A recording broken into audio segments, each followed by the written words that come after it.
আগুন জ্বালাও একসাথে, কৃষকের রক্ত চোষা বন্ধ করো, বন্ধ করো। 5 টাকা স্টোর ভাড়া করতে হবে, করতে হবে।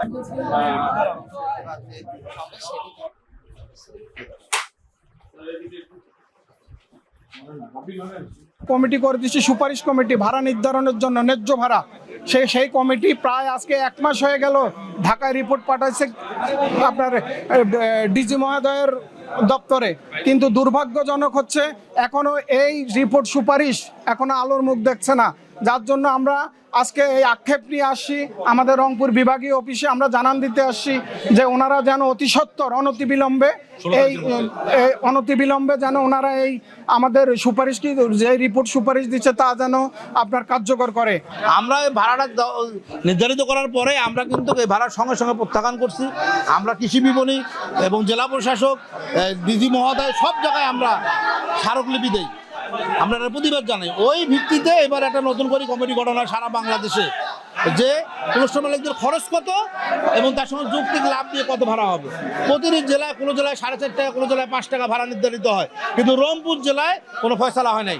রংপুরের যে তথ্য 2 টাকা 37 পয়সা থেকে 3 টাকা 37 পয়সা পর্যন্ত খরচ দেখানো হয়েছে।